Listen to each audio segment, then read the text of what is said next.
Hello, my name is Kita Updike and I am a 21-year-old transgender woman. When I was in preschool, there was a boy named Justin and we were playing house, and of course I just naturally thought I was the woman. So I was the wife and he was the husband, and we had our little plastic baby, and I played dressed up in the woman's clothes and he wore the man's suit. So I had always thought innately, even from a very young age, that I was a woman until somebody told me that I was in fact born a male. When I was in primary school, the kids were very keen into the differences, even though it's not really a gender-filled place in your life. You're still beginning to learn that boys do this and girls do that. That is part of the primary school. So at that point, kids knew that I was a little different and they started to pick on me, or they started to feel that I wasn't fulfilling the roles that I was supposed to be filling as our role models were showing us. I wanted Barbie dolls instead of the G.I. Joes for Christmas, so my parents let me have that, and they were okay with giving me the Barbie and the Barbie bug and all those things at that point. So my parents did not force upon me a gender role at that moment.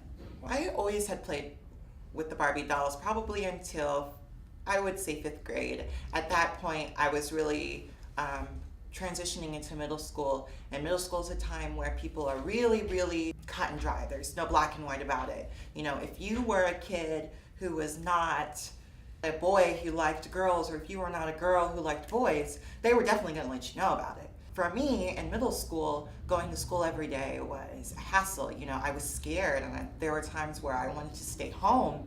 You know, I even planned to be like, okay, well, my bus comes at this time and my mother leaves at this time, so I'm going to hide in the backyard and wait until my mother leaves, of course without thinking about what the repercussions would be, because of course they're going to call and say, your kid's not at school, where are they?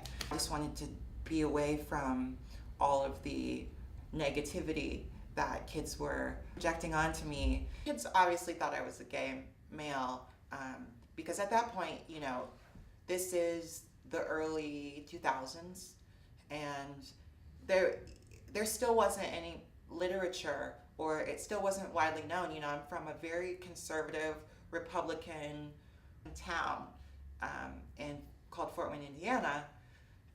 Even though I went to school with kids of all colors, they were primarily white. So, you know, I already had enough things against me, being a minority, being, you know, effeminate as a boy. I didn't really ever have friends as a kid, unfortunately.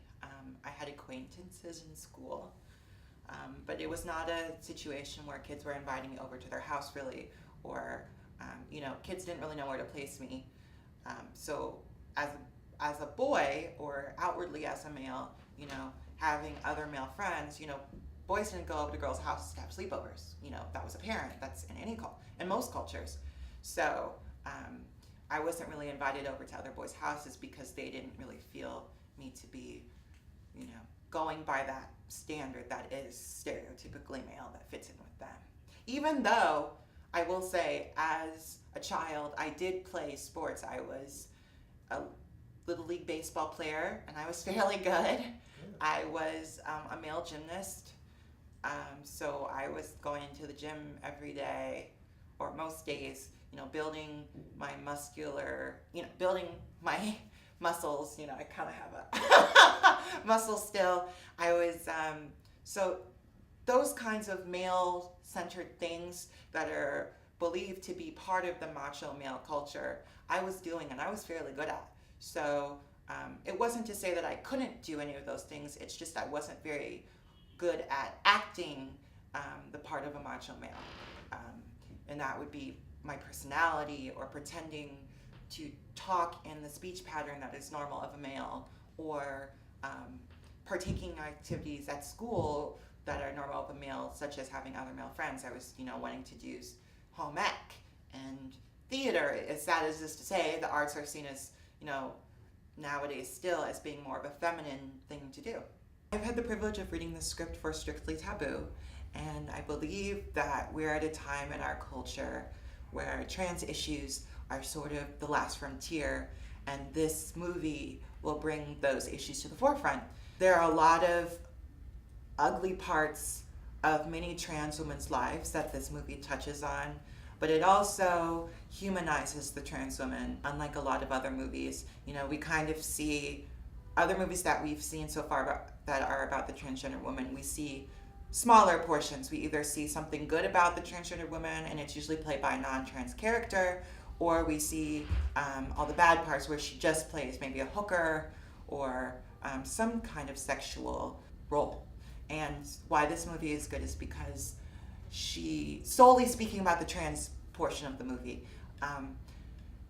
while she does play a sexual character, and that's a part of any person's life, the sexuality, that pours over into the fact that she falls in love with this boy, and this boy is, you know, a down home, pretty normal guy who's come to the city, and she goes away with him, and they fall in love, and they have a relationship that's normal, or as normal as it can be of any relationship. So it shows and humanizes the transgender woman, and it doesn't just make a transgender woman into a sideshow, or any trans person by that matter. You know, it's just as much as I'm sitting here right now with you guys, it shows that a transgender woman can be just as normal as you.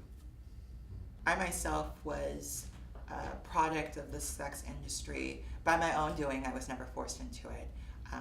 When I was urgent about becoming a transgender woman, I had found out about the high level of prostitution in the trans feminine community. So after talking to my parents and realizing that at that point they were not going to pay for my hormones, because it was, like I said, a very little known subject for them and they weren't sure what steps to take, I decided that I was going to be like the other girls and acquire money and save up for hormones. So around the age of 15, I was, I would say, an escort for men who wanted the company of me as a transgender woman. Kelly, the transgender woman in the story, falls into the very same pattern, even though she's has a pimp and she's forced into it, but it's still the same. It's still the same thought. Many transgender women, to fight and stay alive and survive in a city such as New York, turn to prostitution, because many have trouble finding employment. Many have trouble finishing their education. At one point in my life, when I was near transitioning, I also had trouble finishing my education because I was so taken by the fact that I was a trans woman and that I was having to live as a male. I wasn't able to think about anything else. So my grades suffered. The people in my relationships with other people in my life suffered, which is very common for a transgender woman. Much like Kelly's life was put in danger by the underbelly of New York City and the sex industry and those who were involved heavily in the kinks and fetishes, my life was very much going to be in danger if I continued to escort. You know, I probably would have been killed or severely hurt, and there were many times where I was with Johns or tricks or whatever you want to call them, where I was afraid that they would hurt me. You know, as a young girl, I was placing all of my faith into men that I didn't know, into people that I didn't know, and having to trust them to at least respect me enough that they wouldn't hurt me, even though that they were taking advantage of me being a young girl, and knowing that I wanted to sell my body for money. So had I not gotten out of it and my parents found out, I think that I would still be in the same place that I was today, but I would still be risking here and there getting large amounts of money for doing something a little strange. This movie, I hope, will be some sort of a wake-up call for trans women or people to get involved to help trans women, because it really will show the much more unhappy side of what it is to be a trans woman, while there is still showing the great side of being a human through humanizing them. The truth is that a large percentage of trans women are involved in the sex industry, whether it be stripping or escorting or doing pornography or any of those types of things. If I were to touch on the social aspects of being a trans woman currently in 2014, I would say it's still the last frontier. I think a lot of people don't understand that it's separate from being gay. It has nothing to do with my sexuality. My sexuality is different from my gender. Who I like as a woman had nothing to do with that I feel as a woman. You know, it's been said, and don't quote me on this, it's been said that as a trans woman, the brain physically looks like a female's brain because the male and female brain look differently. And that being said, I think the understanding as a trans woman really needs to be focusing on that we are women, and it's not necessarily focusing about our parts, because that is what the world and the United States, as it is, likes to focus on now. Whether you're a preoperative trans woman, whether you've had to have a sex change, you know, it's so focused on the penis and the vagina and the genitals and all of these things, and it doesn't focus on all of the great things that we can do, all of the, you know, accomplishments that we can achieve, and all of the people that we can help, and all of the